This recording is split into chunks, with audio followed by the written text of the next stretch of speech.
Crônicas do Amanhecer. Por Feijão, Centro Espírita Allan Kardec. Balneário Gaivota, 17 de abril de 2017. Contra o consenso atual, historiador defende que Jesus foi apenas um mito. A tese de que Jesus Cristo nunca existiu é um prato cheio para teóricos da conspiração da internet, embora seja rejeitada pela grande maioria dos especialistas. Uma das raras obras sérias que tentam defender essa ideia, escrita pelo historiador e ativista ateu americano David Fitzgerald, acaba de chegar ao Brasil em versão eletrônica. O livro, chamado Nálade 10 mitos cristãos que mostram que Jesus nunca sequer existiu, manteve o trocadilho em inglês do título original. Nálade quer dizer pregado, literalmente, mas também pode ser usado no sentido de resolvido, em situações como a resolução de um enigma ou problema.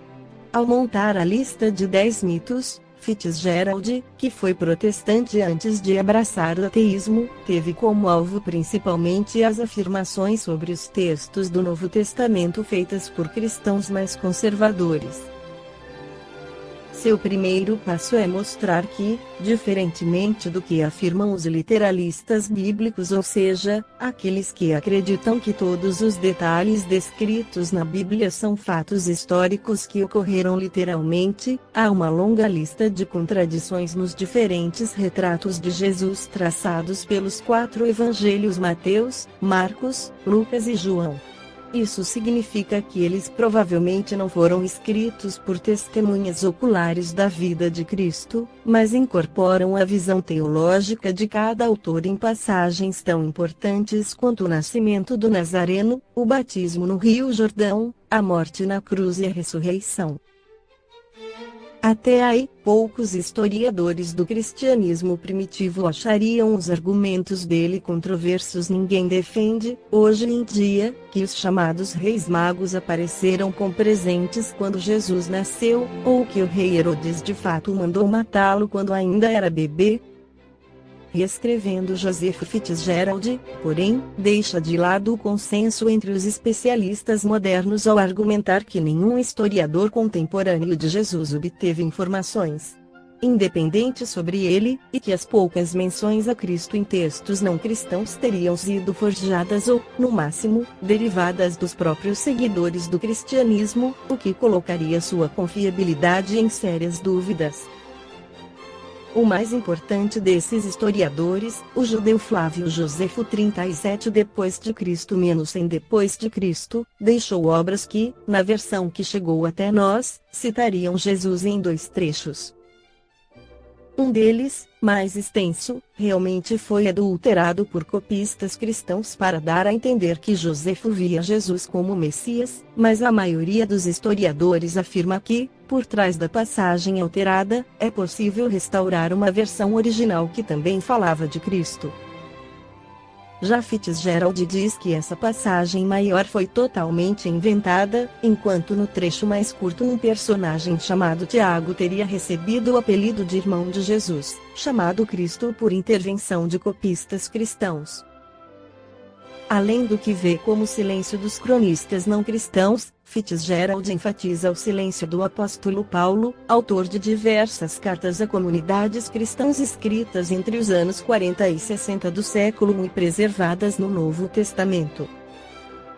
Paulo, de fato, quase não aborda os episódios da vida de Jesus e os ensinamentos do Nazareno, o que, para Fitzgerald, seria indício de que o Cristo no qual ele acreditava era uma figura cósmica, de origem celestial, na qual o apóstolo teria passado a acreditar por meio de revelações místicas e da análise das escrituras judaicas do Antigo Testamento cristão.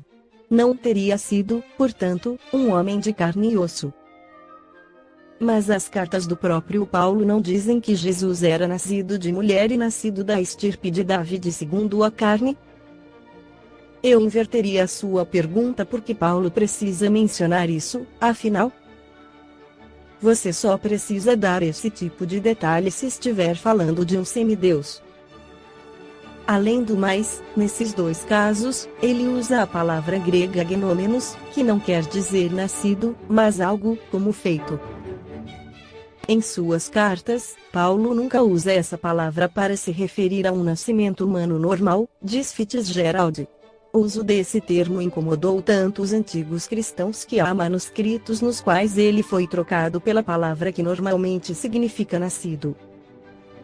Outra objeção séria às ideias dos chamados miticistas, os que defendem que Jesus foi apenas um mito, sem base numa figura histórica real, envolve o chamado critério do constrangimento. Esse critério de análise histórica propõe que ninguém em sã consciência inventaria informações potencialmente constrangedoras sobre a trajetória de uma figura muito admirada. Portanto, é razoável admitir que tais fatos realmente aconteceram. Esse critério é usado para postular que ao menos alguns fatos básicos da biografia de Jesus, a origem em Nazaré, cidadezinha insignificante, o batismo feito por João Batista se Jesus é superior a João, porque foi batizado, e a morte na cruz, martírio reservado a criminosos e subversivos de quinta categoria, aconteceram mesmo. Para Fitzgerald, porém, todos esses dados são uma criação do mais antigo evangelho, o de Marcos. Ao contrário de nós, Marcos claramente não se sentia constrangido em relação aos elementos de sua história. Tal como Paulo, ele achou todos os elementos de que precisava nas escrituras hebraicas, e a partir deles criou a alegoria do homem fiel que foi adotado por Deus em seu batismo e foi ressuscitado e exaltado por Deus por sua obediência. Antes de mais nada, é necessário responder a seguinte indagação: o que difere uma figura mitológica de uma personalidade histórica? Para os historiadores comprovarem a existência de um personagem histórico, é necessário buscar três razões primárias: documentos de historiadores antigos, impacto histórico e outras evidências históricas e arqueológicas. Convenhamos, essas lacunas são inteiramente preenchidas por Cristo. Documentos de historiadores. O primeiro documento histórico que apresentaremos é intitulado Antiguidades Judaicas, do ano 93 D.C., de autoria do historiador Flávio Josefo, nascido poucos anos após a crucificação de Jesus. Naquele tempo viveu Jesus, um homem santo, se ele pode ser chamado de homem, pois realizou trabalhos poderosos, ensinou os homens, e recebeu com prazer a verdade. E ele foi seguido por muitos judeus e muitos gregos. Para os historiadores modernos, Flávio Josefo é considerado uma importante referência sobre a história de Jesus por ser um estudioso considerado imparcial, ou seja, não pertenceu ao movimento cristão, o que evidencia a existência do Cristo histórico. Outro historiador referenciado é o romano Gaio Suetônio Tranquilo. Este também possui grande credibilidade em função de suas biografias sobre os 12 imperadores romanos, de Júlio César a Domiciano. A obra denominada De Vita Caesarum, escrita provavelmente durante o período de Adriano, faz menção sobre os cristãos. Nero infligiu castigo aos cristãos, um grupo de pessoas dadas a uma superstição nova e maléfica. Por último e não menos importante, vamos encontrar Cornélio Tácito, nascido 25 anos antes da crucificação de Jesus e que também cita o enviado de Deus em seu último trabalho histórico de nome Anais Christus, o que deu origem ao nome cristão. Foi condenado à extrema punição e crucificação por Pôncio Pilatos, durante o reinado de Tibério, mas, reprimida por algum tempo, a superstição perniciosa irrompeu novamente. Não apenas em toda a Judéia, onde o problema teve início, mas também em toda a cidade de Roma. Além desses historiadores mencionados, existe a confirmação de pelo menos 19 escritores seculares antigos que fizeram referência a Jesus como uma pessoa real. As fontes que aludem ao Messias são inúmeras, existem mais livros sobre ele do que qualquer outra personalidade histórica, o que seria impossível para uma figura mitológica. Impacto histórico: é evidente o impacto que a personalidade nazarena causou na história da humanidade. Poderíamos enumerar uma centena deles, a começar pelo calendário ocidental, que é contado a partir de seu nascimento na Terra. Nosso tempo é dividido em antes de Cristo AC e depois de Cristo BC. Este fato por si só dispensa explicações. Outras evidências: vários especialistas em história e que não se comunicam entre si utilizam-se das mesmas fontes para afirmar que Jesus é uma figura real. Os estudiosos defendem que o Messias fora, na pior das hipóteses, um pregador judeu da Galileia. Entre os mais descrentes, ele era visto como um curandeiro carismático, um filósofo, ou um reformista igualitário. Esses argumentos convergem com as ideias de religiões não cristãs, dentre elas o judaísmo, principal religião na época de Jesus. A corrente dominante do judaísmo rejeita a proposta de Jesus ser o Messias por não ter nem realizado as profecias messiânicas do Tanakh, nem apresentar as qualificações pessoais do Messias, o que não contradiz sua existência. Os judeus reconhecem em Jesus um bom judeu, que transmitiu os ensinamentos religiosos, éticos e morais que recebeu do judaísmo. Alcorão: outra doutrina religiosa importante na região da peregrinação do Cristo é o islamismo. O Islã considera Jesus um mensageiro de Deus e o Messias enviado para guiar as tribos de Israel através de novas escrituras, o Evangelho. A crença no Nazareno, e em todos os outros mensageiros de Deus, faz parte dos requisitos para ser um muçulmano. O Alcorão menciona o nome de Jesus 25 vezes, mais do que o próprio Maomé, e enfatiza que Jesus foi também um ser humano mortal que, tal como todos os outros profetas, foi escolhido de forma divina para divulgar a mensagem de Deus. A ampla documentação da vida de Jesus por escritores da época, seu profundo impacto histórico e a evidência tangível e confirmadora da história persuadiram os estudiosos de que Jesus de fato existiu. Jesus para o Espiritismo: inúmeras obras espíritas descrevem a vida de Cristo e seu extraordinário legado, a começar pelos livros da codificação. As referências partem da própria espiritualidade no Livro dos Espíritos de Allan Kardec, na pergunta 625. Qual o tipo mais perfeito que Deus tem oferecido ao homem, para lhe servir de guia e modelo? Vede Jesus.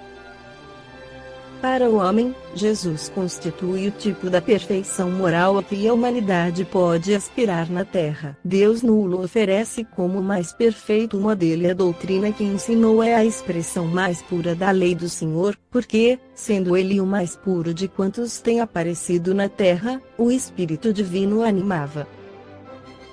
Para a doutrina espírita, Jesus é o modelo e guia, o espírito mais evoluído que o Criador enviou à Terra para servir de referência aos homens ainda imperfeitos, como demonstrado no trecho acima, retirado da obra base do Espiritismo.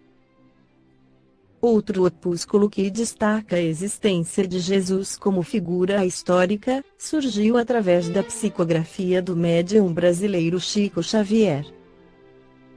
O livro Há 2000 anos, do autor espiritual Emmanuel, retrata a história de uma de suas reencarnações, quando viveu como senador romano nos tempos de Jesus. Publio Lentulus Cornelius é o autor da famosa carta endereçada a César descrevendo a figura de Jesus. Talvez esta seja a única referência documentada da fisionomia de Cristo. O manuscrito, que teria sido produzido por volta do ano 32 da era cristã pelo pretor romano Publio Lentulus, o próprio Emanuel, em uma de suas existências na Terra, era endereçada ao imperador Tibério César e trazia em seu conteúdo a descrição de Jesus de Nazaré, tal qual conhecemos hoje. Lentulus, legado em Jerusalém, ao Senado e ao povo romano nestes tempos, apareceu e ainda se encontra entre nós um homem de grande virtude, que se chama Jesus Cristo, o qual é tido pelo povo como profeta da verdade. Seus discípulos o chamam de Filho de Deus, pois ele ressuscita os mortos e cura os doentes. É um homem notável, de alta estatura e aspecto venerando, que pode inspirar a quem olha tanto o amor como a temeridade. Seus cabelos são de um tom cobre acastanhado, levemente ondulados até a altura das orelhas, sendo, a partir daí, mais escuros, encrespados e brilhantes até a altura dos ombros. Usa-os repartidos ao meio, ao estilo dos nazarenos. Seu rosto é bem conformado e de aspecto sereno, não tem rugas nem cicatrizes na face, a qual um rubor moderado torna ainda mais bela, sem nenhuma imperfeição no nariz nem na boca.